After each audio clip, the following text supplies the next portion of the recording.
multiplying polynomials and the binomial expansions with Pascal's triangle. So we would have 3x plus 6, a binomial, times a trinomial, which is 8x squared, plus 5x minus 6. And so this is multiplication, and we will be like using repeated distribution. So what we're going to do first is we're going to take the 3x, the first term of the first, and we're going to actually distribute that to every term in the second polynomial. So that would be 24x cubed plus 15x squared minus 18x.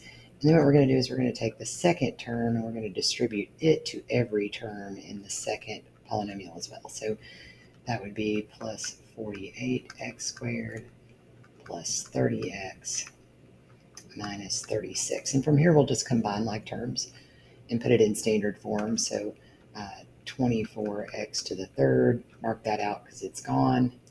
And then we'll do the squared terms, which would be 48 plus 15. I don't trust myself. So 48 plus 15 would be 63x squared. Mark those out because I know they're done. And then the linear terms would be 30 minus 18.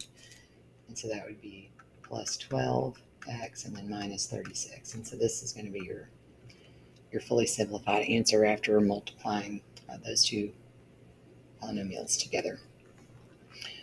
All right, so now for the binomial expansion, m plus n to the fifth. So we'll go to the fifth row of Pascal's to get the coefficients. And I really like to set it up vertically because it's easier for me to keep up with. So if I'm in the fifth row of Pascal's, I'm going to have 6 terms. So we're going to add all those together.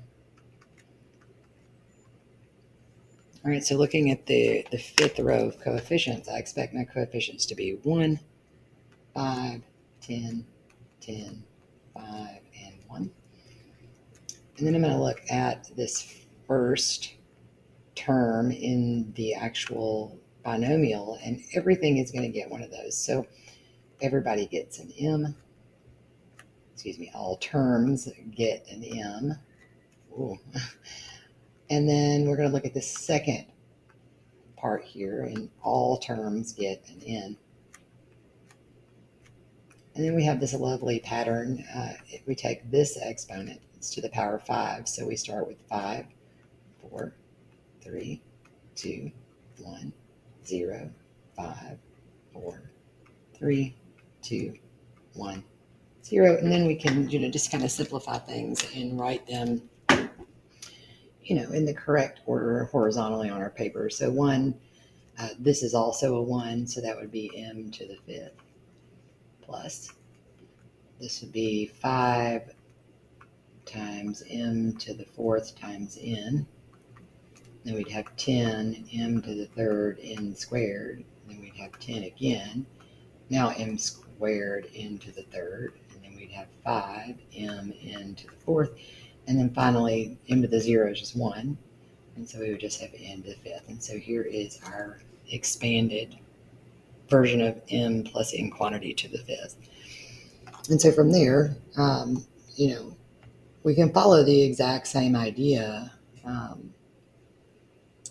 when there are more complicated binomials to expand.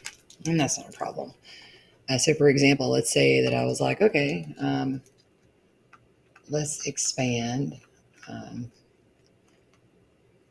to y minus 1 to the third using, Pascal's triangle. So I expect that there will be 4 coefficients because that's 1 more than the exponent. If you look in the third row of Pascal's, you'll see that that's true. And so that's going to be coefficients of 1, 3, 3, 1. And just like before, this is now, quote unquote, A. And we need this to be expressed in terms of addition. So this is now kind of your B. And so everybody gets a 2y.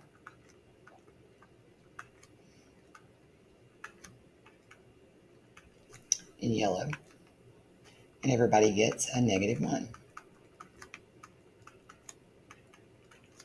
And then we're going to do that thing with the exponents. We start at 3, 3, 2, 1, 0, 3, 2, 1, 0. And then we want to simplify. So just kind of out here is scratch work to the side. I'm going to do that. So this would be 2 to the third, y to the third, and this would just be 1. So I'll just not worry about that. This will be 3 times 2 squared times y squared times negative 1. Negative 1 to the 1. This will be 3 times 2 times y times 1. 1, because the negative 1 squared is positive. And this will be, this is 1, and this will just be negative 1. So, and now we'll just write this, horizontally. So 2 to the third is 8. So that'd be 8y to the third. This would be 3 times 4. That'd be negative 12 y squared. This would be 6y minus 1. And so we'll just drop this addition here. And then so what if I asked you what was the coefficient of the y squared term? You should then be able to tell me that it's negative 12. And then this is the expansion.